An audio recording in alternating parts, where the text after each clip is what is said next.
afraid I'm guilty of using a bit of those the clickbait stuff, because I was gonna go out and film for my friend. I told him I bought a paddleboard to get out a little bit, and he wanted to see what it was like through a video. So I brought my camera today, and then since I had the camera with me, I figured I might as well record a video.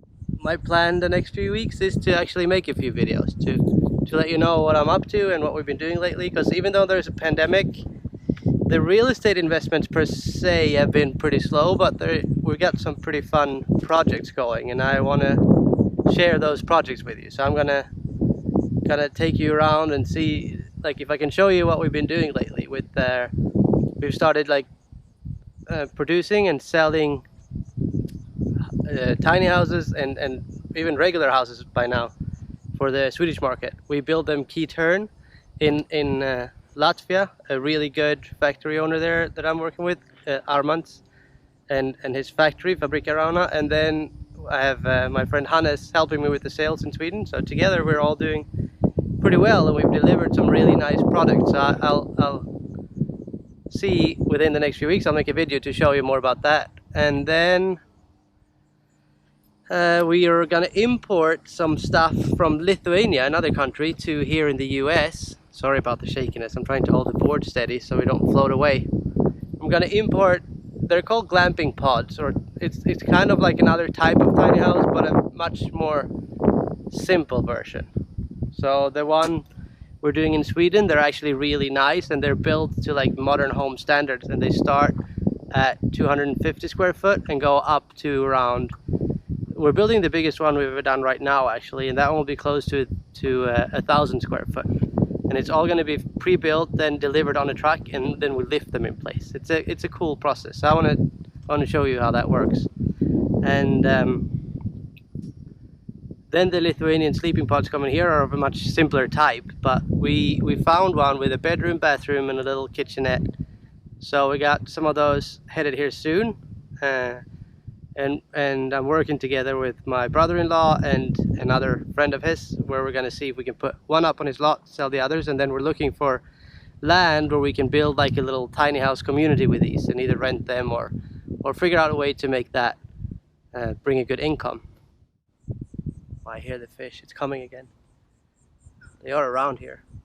I should bring a net, because sometimes I think I'd be able to catch them from the paddleboard. And there are dolphins in here as well, but I don't see them, like I haven't seen them from the board yet, but I've seen them walking around along the water, and the dolphins show up quite regularly. But I'm hoping one day when I'm out here on the paddleboard, I'll have the dolphins join me. That'd be pretty cool to like paddle around with the dolphins. Anyhow, about that real estate that I was talking about. So me and my wife own rentals in both the United States, in Florida, and in Sweden. For now, our rentals are doing well, both here in Florida and in Sweden. Florida could be trickier, but we've been lucky because we got really good renters. But in Florida, you're not allowed to evict during the pandemic. So I know a lot of people that I'm friends with and know have issues because their tenants stopped paying, knowing they couldn't be evicted right now. And then I guess their plan is to just go find a new rental when the pandemic is over. And the real estate is selling here in Florida well so far, and the prices are staying up or even increasing, which is a bit counterintuitive to what you might think given the pandemic, but it's what's happening. So we're gonna wait and see how that turns out further down the road. What I do know is that within the same rules that applies to us landlords with not being allowed to evict applies to the banks. They're not allowed to foreclose during the pandemic. So talking to the other bigger investors around here in Florida, they say that after these rules are let go and they start foreclosing, you'll have a lot of properties coming up for sale for cheap again. And by then we might see a really good time to buy more properties. As for now, me and my wife have agreed to just lay low and take it easy and wait it out to see what happens. It feels pretty good. We're doing fine, so we'll just wait and see. Look at all this fish.